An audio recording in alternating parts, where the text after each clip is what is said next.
আজকের আমরা এই ভিডিওতে যে টপিকটার উপর আলোচনা করতে চলেছি সেটা হলো এমনই একটা বিষয় যা পরম পূজ্যপাদ শ্রী আচার্যদেব প্রতিনিয়তই তিনি এই কথাগুলি এখন বলছেন। সেই রকমই কিছু কথার মধ্যে থেকে আজকের এই আলোচনার বিষয়টাও তারই মধ্যে থেকে সিলেক্ট করে নেওয়া একটা জাস্ট বলতে পারেন সাব টপিক এইরকমই। সেটা কি তা আপনার আলোচনার মধ্যেই জানতে পারবেন। এবং তাছাড়া আমরা আলোচনার শেষের দিকেই হবিষ্যান্ন নিয়ে কিছু কথা শুনবো, যা আমাদের হবিষ্যান্নের পরের দিন করা যায়, অর্থাৎ আগামীকাল। আজকে হচ্ছিল 1 মে, যেদিন এই ভিডিওটা আপলোড করা হয়েছে। তো এই ভিডিও অনুসারে 1 মে আজ, আর আগামীকাল হচ্ছিল 2 তারিখ, অর্থাৎ আজ 1 মে, কালকে 2রা মে। কালকে সকালবেলা আমরা এমন কি করব যেটা আমাদের জানা চাই। প্রথমেই কথাটা বলে রাখি, এই কথাটা আগেও আমি ছেড়েছি, এখন আবার ছাড়ছি। তার কারণ কারা কারা শুনেছেন শোনেননি, কারা কারা জানেন বা জানেন না, সেটা তো আর আমার জানা নেই। তাই আপনারা সেই বুঝেই আলোচনাটি এবারে শুনবেন। কি কোন জায়গাটায় আপনারা কেমনভাবে স্কিপ করে শুনবেন বা বুঝে যেতে পারবেন, সেটা সম্পূর্ণ আপনাদের নিজস্ব বলতে পারেন ডিসিশন। তাই আপনারা আপনাদের মতন করে আলোচনাটিকে শুনে নেবেন। যাই হোক, আজকের এই আলোচনাটি এবার আমি শুরু করব। শুরু করার আগে আপনাদের কাছে শুধু একটি কথা অনুরোধ করছি, ভিডিওটিতে আপনারা সম্পূর্ণভাবে যুক্ত থাকার চেষ্টা করবেন। আশা করি তাহলে আজকের এই যেই দুটো টপিক আপনারা অতি অবশ্যই এই আলোচনার মাধ্যমে শুনতে পারবেন। শ্রী শ্রী ঠাকুর বাস্তবে আধ্যাত্মিকতা নিয়ে দেখবেন যে জিনিসটার আমাদের সামনে তিনি তুলে ধরলেন তা খুবই সহজ। ঠাকুর কি বললেন, যদি আমরা, ঠাকুরের তো বহু কথাই আছে, যদি আমরা একটা জিনিস লক্ষ্য করি তা হচ্ছিল দেখবেন ঠাকুর তার বেশিরভাগ কথাই, তার কিছু না হলেও গেটওয়েটা অন্তত সত্যানুসরণে কিন্তু তিনি লিখে দিয়েছেন। অর্থাৎ কোনো একটা বিষয় খুব গভীরে গিয়ে হয়তো সবটুকুটা আমরা হয়তো সেই বইতে নাও পেতে পারি, কিন্তু সেই বিষয়টার প্রাথমিক কথাটা ঠাকুর কিন্তু সত্যানুসরণে লিখেছেন। যেমন এই আধ্যাত্মিকতা নিয়ে যদি আমরা দেখি, ঠাকুর কি বলছেন না, যে ভাব ও কর্ম মানুষকে কারণমুখী করে তোলে। একদম সিম্পল ওয়ার্ডে ঠাকুর বলে দিলেন। আর এই আধ্যাত্মিকতাটা বাস্তবে কি, আধ্যাত্মিকতার মধ্য দিয়ে মানুষের কিন্তু জ্ঞানার্জন হয়। এটা কিন্তু এমনই একটা জিনিস যেটাকে আমরা কখনোই অ্যাভয়েড করতে পারি না, যদি আমরা ঠিক মতন করে বোঝার চেষ্টা করি। একটা পয়েন্টের সাথে আরেকটা পয়েন্ট যদি আমরা লিঙ্ক করে দেখি, তাহলে ঠিক আমরা বুঝতে পারবো। এবারে আসা যাক কি সেই পয়েন্টগুলো। সবচেয়ে প্রথম, আধ্যাত্মিকতার মধ্যে এই যে ভাব ও কর্ম মানুষকে যে কারণমুখী করে তুলছে, তাহলে এই যে দুটো জিনিস এখান থেকেই বোঝা যায়, তার মানে মানুষের জীবনটাও হচ্ছিল কিন্তু এই দুটো জিনিসকে নিয়েই ঘেরা। কি কারণে? তার কারণ হচ্ছিল দেখবেন আমাদের প্রত্যেকের মনের মধ্যেই একটা ভাব চলে, প্রত্যেকের মনের মধ্যেই যে যার মতন করে তার একটা ভাব চলছে। আমার সাথে আরেকজনের ভাবের মিল নাও হতে পারে, হতেও পারে। তাই এবারে এই যে মিল বা অমিল, এখানেই কি হচ্ছে, ভাবের মিল অমিল হচ্ছে। এবারে এই ভাবের থেকেই কি হয়, এই ভাবটাই হয় হচ্ছিল কর্মে রূপান্তরিত। কি করে এবারে হয়, এর মধ্যে আবার একটা প্রসেস আছে। সেটা হলো আমরা যে যে ভাবটাকে গ্রহণ করে আমরা সদা সর্বদা থাকি, সেই ভাবানুসারে আমাদের চিন্তাটা কি হয়, আরো এগোতে থাকে। চিন্তাটা ততটাই আরো পিউরিফাই হয়। এবারে সেই চিন্তাটাকে আমি যখন এক্সিকিউশনে নিয়ে যাই, সেটাই হয়ে যায় কর্ম। আর মানুষের জীবন কর্মবিহীন এটা কখনোই হতে পারে না। তাকে কোনো না কোনো কর্ম করতেই হবে। এমনকি আধ্যাত্মিকতাতেও তাই কর্মকে কিন্তু বাদ দেওয়া যেতে পারবে না, কর্মটাও কিন্তু এক্ষেত্রে এসে ঢুকবেই। এই কারণেই এই ভাব আর কর্ম দুটো জিনিসে কিন্তু আমাদের জীবন নিয়ে পুরোটাই আছে, আর এটাই হচ্ছিল তাই আধ্যাত্মিকতা। আর এই কারণেই ঠাকুর যে কথাটা বলেছেন তা কি না, আধ্যাত্মিকতা কখনো জবরদস্তি কারোর মধ্যে ঢেলে দেওয়া যায় না, আর এটা ঢালার জিনিসটাও না। আধ্যাত্মিকতাটা বাস্তবে তার মধ্যেই আছে, কিন্তু দেখতে হবে তার মধ্যে কেমন করে আছে, সে যে জিনিসটাকে সে অবলম্বন করছে সেইটা কি বাস্তবে তার জীবনের ক্ষেত্রে তাকে বাড়িয়ে তুলবে, নাকি তার জীবনের ক্ষেত্রে তাকে আরো ডাউনফলে নিয়ে চলে যাবে। এইখানটায় হচ্ছে হলো জাজমেন্টের একটা বিষয় আসে, আর এটা কিন্তু নিজেকেই করতে হয়। এই অবজারভেশনগুলো যদি না আমরা করি, তাহলে সেক্ষেত্রে আমার জীবনটাকে আমি কি করে আপলিফট করে তুলব, তাই না? আমি আমার জীবনের সম্পূর্ণটুকু নিজের হাতে নিয়ে রেখেছি, আমি তার হাতে একটা বারও ছাড়িনি, অথচ বলছি আমি ঠাকুরের দীক্ষা নিয়েছি। বাস্তবে ঠাকুরের দীক্ষা নেওয়া মানেটা কি? এই যে আধ্যাত্মিকতা, এই আধ্যাত্মিকতার মধ্যে যে ভাব আর কর্ম, বাস্তবে এই ভাব আর কর্ম কি করে আধ্যাত্মিকতায় আমাকে সফলতা নিয়ে আসতে পারে আধ্যাত্মিকতার ভিতর দিয়ে। ঠাকুর এটা বলেন আধ্যাত্মিকতা বুঝলাম, কিন্তু এইটা বাস্তবে আমার জীবনে সফলতা আনবে কি করে? সফলতা আনবে এইভাবে যে ভাব আর এই কর্ম তখন তাকে ফলো করে চলবে, আর তাকে ফলো করার মধ্য দিয়ে তখন সেই ভাব আর কর্মটা আমার জীবনটাকে আরো আপলিফট করে তুলবে, আরো জীবনটা বৃদ্ধিপ্রাপ্ত হবে। এই কারণেই এই ভাব আর কর্মটা হওয়া চাই তাকে অনুসরণ করে, আর আমি যত তাকে অনুসরণ করব তত ভাবটাও কিন্তু তার মনের মতন তখন হতে থাকে, অর্থাৎ তিনি যেমনটা চাইছেন, তিনি যেমনটা পছন্দ করেন, তিনি যেটা করতে ভালোবাসেন, তখন জিনিসটা সেই অনুসারে ঘটবে, তখন ভাবটা বাস্তবে কাউকে না কাউকে কেন্দ্র করে হবে। তাই আমাদের জীবনে প্রত্যেকের মধ্যে যে একটা ভাব কাজ করে না, সেটা কাউকে না কাউকে কিন্তু দেখবেন একটা কেন্দ্র করে থাকে, কাউকে না কাউকেই।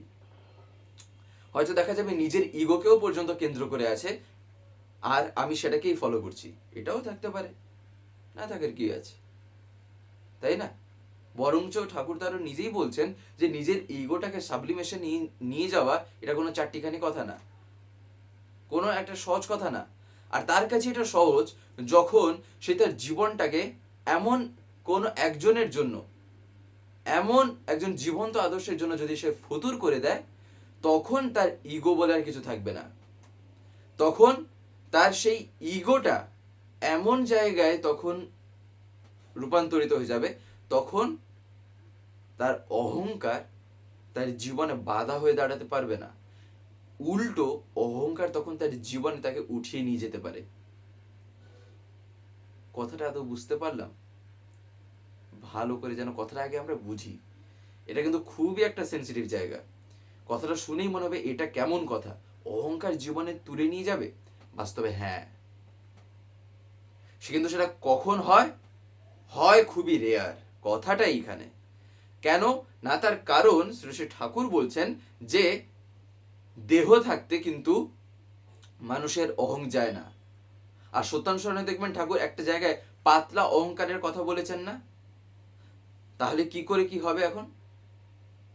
বাস্তবে এইখানেই হচ্ছিল সেই জায়গাটা, মানে এই পাতলা অহংকার মানে সেই অহংকারের মাধ্যমে, সেই অহংকারটা আমার মধ্যে থাকা সত্ত্বেও কারোর সাথে কারোর, অর্থাৎ আমার সাথে আরেকজনের মধ্যে এমন কোনো ভাবের সৃষ্টি হচ্ছে না, এমন কোনো পরিবেশের সৃষ্টি হচ্ছে না যে সে ফিল করছে যে আমার মধ্যে আমি যে অহংকার নিয়ে তার সাথে যে কথা বলছি, এই জিনিসটা হচ্ছিল পাতলা অহংকারের একটা লক্ষণ।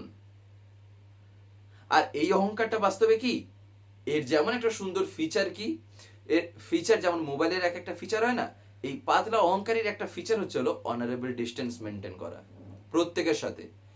অনারেবল ডিস্টেন্স প্রত্যেকের সাথে দেখবেন মেনটেন করাটা পাতলা অহংকারী যে, অর্থাৎ তার মনের মধ্যে যে অহংকারটা আছে, এই অনারেবল ডিস্টেন্স তার মধ্যে থেকে একটা আইডেন্টিফাই করে দেয় যে এর মধ্যে বাস্তবে এমন একটা গুণ আছে যেটা একে সবার সাথে একটা সম্মানজনক দূরত্ব বজায় রাখাচ্ছে।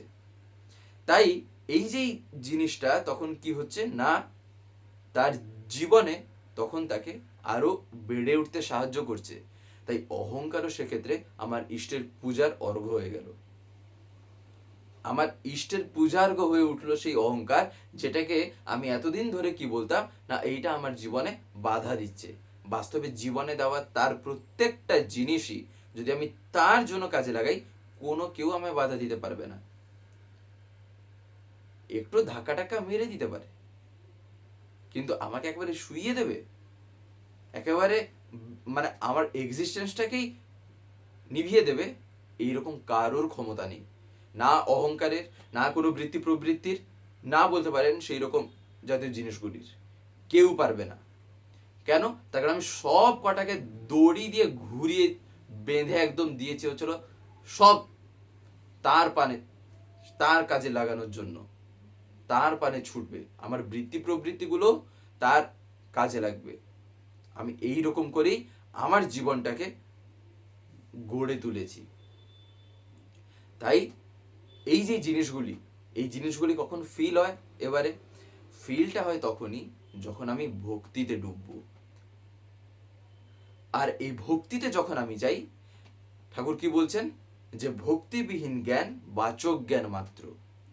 আর একটু আগেই দেখবেন একটা কথা আমরা শুনলাম না, বাস্তবে যে আধ্যাত্মিকতা, আধ্যাত্মিকতা ঠাকুর কি বলেন না ভাব ও কর্ম, মানে এমন ভাব আর কর্ম, ঠাকুর যে বলেছেন তাই না, যে ভাব আর কর্ম মানুষকে কারণমুখী করে তুলছে। তাই ওই যে রকম কর্ম, যে রকম ভাব মানুষকে কারণমুখী করে তোলে, বাস্তবে সেই মানুষের কিন্তু প্রকৃত অর্থে জ্ঞানী হয়। আর এটা একমাত্র তখনই সম্ভব যখন তার মধ্যে ভক্তি এসে থাকবে। তার কারণ ভক্তি একমাত্র প্রকৃত জ্ঞানকে কিন্তু দেখিয়ে দেয়। ভক্তি জগৎ একটা এমন জিনিস। তাই দেখবেন ঠাকুরের কথা যখন আমরা বলি না, ঠাকুরের কথা বলার সময় এই কারণে বাণী বলা কথা বলতে গেলেই 2-4 মিনিট 10 মিনিটের পরে আর টানা যাবে না যদি আমি বানিয়ে বলি। আর যদি তার প্রতি যদি আমার একটু যদি কিছু থাকে ভিতরে, যদি একটু যদি মাল মশলা থাকে, তিনি ধাক্কা মেরে বের করাবেন। তার কারণ তখন তিনি সেই কথাগুলি বলেন, তখন তিনি নিজে ডিসিশন নেন যে কি বলবো আর না বলবো, যদি সেই মানুষটি নিজেকে কমপ্লিটলি সারেন্ডার করে থাকে তাহলে। তাই এই যেই জ্ঞান, তখন ওই যে জ্ঞানটা এলো, সেই জ্ঞানটাই বাস্তবে কি করে না ভক্তিকে অবলম্বন করে এলো। তার কারণ সেই ভাব আর কর্মটা বাস্তবে এমনই কারণমুখী হয়েছে যে আমার জীবনের কারণ স্বরূপ যিনি, তাকে কেন্দ্র করে। তাই ঠাকুর বলেছেন যে ভাব ও কর্ম মানুষকে কারণমুখী করে তোলে। বাস্তবে কি কারণ? আমরা যদি দেখবেন আমরা খুব জোর কি কি কারণ আমরা খুঁজি, আমরা কারণ খুঁজে থাকি কি না ওটা কেন ঘটলো, সেটা কেন ঘটলো, ওই জায়গায় ওই জিনিসটার কেন এরকম ফল এলো, আমরা ওগুলো রিজন দেখি। কিন্তু বাস্তবে এই সব কিছু যে আমরা করছি কি কারণে, এইগুলোর যে বলতে পারেন এত কিছু রিসোর্স আমরা যে দেখছি, এই রিসোর্সগুলোর পিছনে এত আমাদের খাটনি কেন? এই জীবনটার জন্যই তো। এই জীবনটার জন্য আমাদের এত কিছু আমাদের করতে হচ্ছে। একটা রিসার্চ থেকে শুরু করে বলতে পারেন সব যা কিছু, মাথার চুল থেকে শুরু করে পায়ের নখ পর্যন্ত আমরা ছাড়ি না, সেখানে পর্যন্ত আমরা রিসার্চ করছি। কি কারণে? এই জীবনটার জন্য। এবারে এই জীবনটার কারণ আমরা কতজন খুঁজে ধান্দা লেগে থাকি, এইটায় আমরা কতজন লেগে আছি যে জীবনের কারণ স্বরূপ কে। আর এই কারণে ইষ্টভৃতির মন্ত্রে আমরা কি বলি, জীব জগৎ জীবন কারণ করুণাময় স্বামী। এই কারণেই তিনি জীবন কারণ স্বরূপ, আমার জীবনের কারণ স্বরূপ, তাই তিনি। এবারে যদি আমি আরেকটু যদি জিনিসটাকে ইজিলি যদি বোঝার চেষ্টা করি, তাহলে কি না, আমার জীবনটার কারণ নানান রকম অ্যাঙ্গেলে আবার দেখা যাবে, বহু রকম অ্যাঙ্গেলে। সেগুলো এখন যদি আবার আলোচনা আমরা শুনি তাহলে অনেকটা দীর্ঘ হয়ে যাবে। তার কারণ কি? তার কারণ ছিল এখানে আবার জন্মের একটা কথা আসছে, বার্থ। জন্মটা কি করে হলো? তার আগের জন্মে, তার পূর্ববর্তী যে জন্মগুলো আছে সেখানে বাস্তবে যখন সে একটা দেহ ছেড়ে আরেকটা দেহ যখন ধারণ করছে, যখন সেই দেহ ছেড়ে আবার যখন আরেকটা দেহ হচ্ছে, এটা কি করে হচ্ছে? যখন সে আগের জন্মে যখন সে মারা গিয়েছিল তখন তার ভাব কেমন ছিল, সেই ভাবানুযায়ী কি করে তার নেক্সট বার্থ সেটা হচ্ছে, এখানেও সেই ভাব, তাই না? তাই আবার এই সব ভাবের মাধ্যমে এখানে আবার একটা কি গল্প আসছে, দাম্পত্য জীবনে স্বামী স্ত্রীর মধ্যে ভাব। আবার এই স্বামী স্ত্রীর মধ্যে ভাব, আবার যে সত্তা আসছে তার সেই ভাব। মানে বোঝা যাচ্ছে কেমন সায়েন্স এখানে যে আছে, আর কতটাই যেন মজাদার একটা সায়েন্স, কতটাই যে একটা আকর্ষণীয় একটা বিজ্ঞান। কিন্তু আমরা বাকি সব জায়গায় বিজ্ঞানে একদম মাথা ঢুকিয়ে একদম পুরো আমরা রিসার্চ করছি, কিন্তু এই জায়গাতেই যখন আমরা পড়ি তখন শুধু আমরা কি না, বডির দিক দিয়ে ফিজিক্যালি এইগুলোকে আমরা সাইন্টিফিক্যালি আমরা মানে এক্সপ্লেনেশন দেওয়ার চেষ্টা করি, কিন্তু বাস্তবে আমরা মানসিকভাবে কেন ও ওই রকম ভাব তার মধ্যে ছোটবেলা থেকে, কেন তার টেন্ডেন্সিটা ওইটা ছোটবেলা থেকে, এইগুলো আমরা কতটুকু আমরা সাইন্টিফিক ওয়েতে বের করতে পারি। দেখবেন এখন আমার মনে আছে একদম প্রাথমিক স্তরে যদি আমরা এখন যাই, তাহলে দেখবেন চেকার বক্স একটা কনসেপ্ট আছে বায়োলজিতে।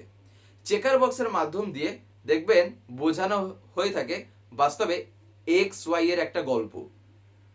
তো এক্স ওয়াই এর একটা গল্পের মাধ্যমে সেখানে একটা পুরো আমরা স্ট্রাকচার বানিয়ে দিতে পারছি যে কি কি হতে পারে আর কি কি না হতে পারে, কেমন কেমন বর্ণের হতে পারে, কেমন কেমন তার মধ্যে যে থাকবে না থাকবে, সেগুলো আমরা অ্যাকচুয়ালি ফিজিক্যালি আমরা প্রেডিক্ট করার চেষ্টা করি। আর প্রেডিকশনটাও এমনই হয় যেটা সাইন্টিফিক্যালি হয়, তার কারণ ওইটাই বাস্তবে ঘটে থাকে শরীরের মাধ্যমে। এখানে সব নানান রকম গল্প আছে, জিনের গল্প আছে, ক্রোমোজোমের গল্প আছে, তারপরে বলতে পারেন এক্স ক্রোমোজোম, ওয়াই ক্রোমোজোম, কি করে সেখানে যে মিলন ঘটে, সেই জিনিসটার মাধ্যমেই কি করে একটা বডি ক্রিয়েট হয়, তাই না? একটা সত্তা কি করে আসে, এইগুলো তো ফিজিক্যালি, এগুলো একটা বডির আমরা জিনিস দেখলাম। কিন্তু এইটাকে আমরা বিজ্ঞানে নিয়ে ফেলি না, যে কেন সেই বাচ্চাটা, কেন সেই সত্তাটা ওই রকম হলো, তার ভাবটা কেন ওই রকম ছোট থেকে, সে কোন জিনিসে কাঁদছে, কেন কাঁদছে।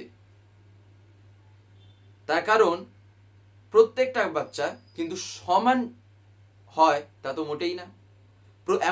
দুনিয়ায় কোনো জিনিস একটার সাথে আরেকটা হুবহু কি সমান? একদম হুবহু সব দিক দিয়ে। যদি তা হয়ে যেত তাহলে ঠাকুর, ওই ছোটবেলায় ঠাকুর বলতেন না যে 1 আর 1 2 হয় কি করে, তার কারণ আমি তো এক আর আরেকটা কখনো তো একই রকম দেখতেই পাই না, ঠাকুর বলেছিলেন না? এখানেই আসে হলো বাস্তবে ঠাকুরের কথা। আর যে জিনিসগুলি আমরা এখন এক একটা করে দেখতে পাচ্ছি, যে ঠাকুর যে কথা ঠাকুর এত দিন ধরে বলেছেন, এত বছর আগে বলেছেন, সেগুলিকে সাইন্টিফিক্যালি শুধু প্রুফ করার জন্য, রিসার্চ করার জন্যই এত বছরের পর বছর লেগে যাচ্ছে, শুধু সেগুলো সাইন্টিফিক ওয়েতে জাস্ট তার একটা প্রমাণ দেওয়ার জন্য। কিন্তু ঠাকুর বলে দিয়েছেন কবে? 100 বছর, তাই না? 130ও যদি আমরা অ্যাপ্রক্স ধরছি, 130ও ক্রস ঠাকুরের আশা। তাই সেই অনুসারে যদি আমরা দেখি, তাহলে ঠাকুর যে বাস্তবে কেন যে এসেছেন, এখান থেকেই কিন্তু ওগুলো তিনি ধরিয়ে দেন। আর তিনি শুধু এইবারে না, এর আগেও যতবার এসছেন, যত রূপে এসছেন, বাস্তবে তিনি সময়ের চেয়ে কিন্তু অ্যাডভান্সড। তার এটাও আবার একটা কথা আছে, ঠাকুরের কাছে একদিন একজন ঠাকুরের এই হাত দেখে কুষ্টি দেখে যে বিভিন্ন কথা বলা হয় না, ঠাকুরের ওই রকম দেখা হচ্ছে। তিনি ঠাকুরকে বলছেন যে ঠাকুর আপনি তো সময়ের চেয়ে খুবই অ্যাডভান্সড। ঠাকুর তখন শুনে হাসছেন। বাস্তবে কেন? তার কারণ তিনি যদি অ্যাডভান্স না হন তাহলে কি ঘটনা ঘটার পর তিনি আসবেন? যদি তা হতো তাহলে একটা কথা কখনোই বলা হতো না যে precaution is better then cure. কেন কেন এটা বলা হয়? তার মানে সময় থাকতে শুধরে নাও, যতটুকু হয়েছে ঠিক আছে, এইবার থেকে এখন থেকেই নিজের মধ্যে চেঞ্জ আনো, পরিবর্তন আনো, কি কি করলে নিজের জীবনটা আরো বেড়ে উঠতে পারে তাই করো। এই কারণেই তো তিনি আসেন সময়ের অ্যাডভান্সডে। কিন্তু সেটা আর তারা কি করে বুঝবে? সেটা একমাত্র এসব জিনিস ডিসিশন নেওয়া, এইরকম থিঙ্কিং ক্যাপাসিটি আর এইরকম বলতে পারেন চিন্তাটাও একমাত্র তারই সম্ভব। আর তিনি এগুলো পারেন। তার কারণ ঠাকুরকে একদিন জিজ্ঞাসা করা হচ্ছে, ঠাকুর আপনি রাত্রেবেলা ঘুমাচ্ছেন না কেন? এত রাত হয়ে গেছে। ঠাকুর বলছেন 500 বছর পরে কে কোথায় থাকবে তাই ভাবছি। মানে তখন থেকে ঠাকুর 500 বছর পরে থাকার কথা ভাবছেন, কে কোথায় থাকবে। তার কারণ আমরা তো তার সন্তান। মানে তখন চিন্তা করার হচ্ছে ঠাকুরের কি 500 বছরের পরের কথা। তাহলে ভাবতে পারছি এখান থেকেই যে তিনি কতটা সময়ের সাথে অ্যাডভান্সড। আর কেনই বা তিনি অ্যাডভান্সড, তার রিজনটাই বা কি? নানান রকম থাকতে পারে। এটা হচ্ছিল তার মধ্যে থেকে একটা, যে তিনি আমাদের বাঁচানোর জন্যই। আর আমাদেরও যদি আমার গায়ে লাগে তাহলে আগে যেন ভাবি তিনি আমাকে বাঁচানোর জন্য অন্তত এসছেন। আর এইটা যতক্ষণ না হচ্ছে ততক্ষণ পর্যন্ত জীবনে ঠাকুরকে ধরে চলাটা বলতে পারেন খুবই নিম্নমানের হয়। শুধু ওই আসনের গল্পটাই তিনি হয়ে যান, আচরণে আর তখন তিনি থাকেন না, যার ফলে তিনি সেখানে বসে বসেই বেদনাটা পান, মনে ব্যথাটা পান। আর আমার আমার জীবনে ধাক্কা খাওয়ার পরে আমি গিয়ে তখন অনুভব করি এতদিন কি হলো ঠাকুরকে ধরে। ওই যে যেহেতু ফ্রিতে জীবনে খুব সহজে জুটে গেছে তাই চাপিয়ে দিলাম ভগবানের উপর দোষ। তাছাড়া কি উপায়? সব কিছু কোনো জায়গায় পথ পেলাম না, ভগবানকেই ব্লেম করছি। তার কারণ তিনি তার ওই সাইড থেকে কিছু বলছেন না না। তাই এইগুলি নিজের মধ্যে আগে ভাবতে হয়, তাই না? অনেক কথা আছে, অনেক। পরম পূজ্য শ্রী আচার্যদেব এই যে কথাগুলি যে বাস্তবে আজকে যে আপনারা শুনলেন, এইগুলি আমি তার কাছ থেকেই শুনি। তিনি দয়া করে যখন বলেন তার কাছ থেকে শুনে শুনেই যতটুকু আলোচনা প্রসঙ্গ অনুসারে যখন যেটা মাথায় আসে তখন সেটাই আপনাদের বলার একটা চেষ্টা মাত্র করি, তাছাড়া আর কিছুই না। নাহলে আমিও কি করে জানতাম যদি না আমি তার সঙ্গ করতাম। আর তিনি দয়া করে আমায় সে সুযোগ করে দিয়েছেন তার সঙ্গ করার।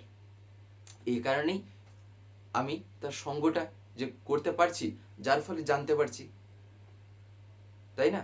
তাই তার সঙ্গ করাটাও কিন্তু একটা বিশাল বড় জিনিস। যারা যারা যে আমরা দেওঘরে যাচ্ছি, জীবনে একটা বিশাল বড় এটা প্রাপ্তি যে তার সঙ্গ পাওয়া।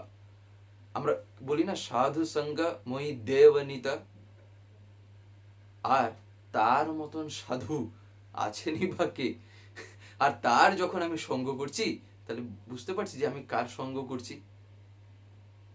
আর কেনই বা আচার্য সান্নিধ্যে যখন আমরা যাই, কেন আমাদের মনটা এতটাই ফুলের মতন খেলে যায়?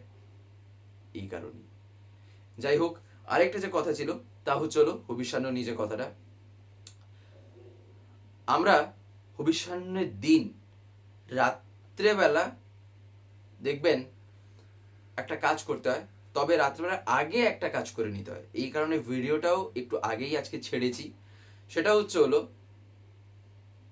কাঁচা মুগ, গ্রিন মুগ যেগুলো হয়, কাঁচা মুগটা জলে ভিজিয়ে রাখতে হয়। যতটা আর্লি সম্ভব ভিজিয়ে রাখতে হয়। ভিজিয়ে রাখার পর রাত্রেবেলা যখন আমরা শুতে যাই তখন জলটাকে গড়িয়ে দিতে হয়। জলটা গড়িয়ে দেওয়ার পর সেই মুগটা দিলে সকালবেলা অঙ্কুরিত হয়ে যায়, যতটুকু হওয়ার কথা ততটুকুই হবে ওই এক রাতে। আর সেই মুগটাকে পরের দিন সকালবেলা থানকুনি মাথা খাওয়ার পর খেয়ে নিতে হয়। চাইলে গুড় দিয়েও খাওয়া যায়। এবারে এই জিনিসটা আমি শুনেছি, যেহেতু শুনেছি তাই ভাবলাম এটা আপনাদেরও বলি। তার কারণ এমনিতে এটা আমাদের শরীরের জন্যও ভালো, এমন কিছু না যে এটা ভালো না, তাই না? তাই আমরা এমনিও এটা চাইলে খেতে পারি। তবে এইটা এমনভাবেই যখন আমি শুনেছিলাম, হবিষ্যান্ন রিলেটেডই এটা একজন বলেছিলেন, তার কাছ থেকে শোনা বলে আপনাদের বললাম। এবারে কোথাও লিখিত আকারে এখনো পর্যন্ত আমি পাইনি। এবারে আপনারা কি করবেন না করবেন সেটা সম্পূর্ণই আপনাদের উপরেই নির্ভর করে। তবে যেহেতু আমার শোনা তাই আমি আপনাদের বললাম, তার কারণ আমি এটা ব্যক্তিগতভাবে মনে তখন করি যে যখন শুনেছি খেয়েইনি। তার কারণ এমনি খেলেই যদিও মানে লেখা পাই না পাই, অথেন্টিকভাবে যদি না হয়, তা সত্ত্বেও যদি আমি খাই, কিছু না হলে এটা আমার শরীর স্বাস্থ্যের জন্যই তো ভালো হবে। তার মুখটা তো শরীরের জন্য ভালো, তাই না? তাই খাওয়াই যেতে পারে। এই কারণে আমি মনে করি যে খেয়েই নেওয়া যাক। তাই ভাবলাম এটা আপনাদের সাথেও কথাটা বলি, আপনাদের সাথেও শেয়ার করি। তার কারণ আগেও এটা আমি ছেড়েছি, শুধু যে এটা প্রথমবার বলছি তা না, এর আগেও এই কথাটা আপনাদের দেখবেন চ্যানেলে আপনি যদি খুঁজে দেখবেন বহুবার বলা আছে, 4-5 বার কাছাকাছি বলা হয়ে গেছে, তার উপরে মনে হয়। যাই হোক, আজকের এই ভিডিওটা আমি এখানেই শেষ করবো। শেষ করে আপনাদের কাছে একটি কথা বলবো, যদি আজকের এই ভিডিওটি আপনাদের ভালো লাগে থাকে তাহলে একটি লাইক করে দেবেন, সবার ভিতর শেয়ার করে দেবেন, কেমন লাগলো নিচে একটি কমেন্ট লিখে জানাবেন। আর যদি চ্যানেলটিকে এখনো সাবস্ক্রাইব করে না থাকেন তাহলে অতি অবশ্যই চ্যানেলটিকে সাবস্ক্রাইব করে পাশের বেল আইকন প্রেস করে অল করে রাখতে একেবারেই ভুলবেন না। আর এরকম বিভিন্ন নতুন এবং ইন্টারেস্টিং ভিডিও সবার আগে পাওয়ার জন্য। জয় গুরু, বন্দে পুরুষোত্তম।